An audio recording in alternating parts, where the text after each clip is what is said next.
Hi guys, welcome back to Focus Android YouTube channel. Sometimes application that we have closed can still run in the background. And how do we force close this application? Okay, the first step is you can choose which application you want to force close. For example, this is Instagram.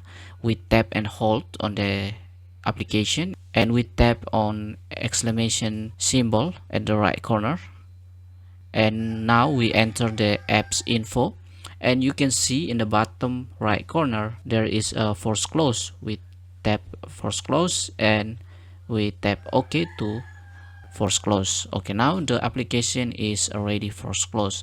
And for the second way is we go to the setting and we scroll down and we go to the apps. In the apps you can choose which application you want to force close. We choose the application and we force close. Okay, I hope this video is help you, and see you in the next video.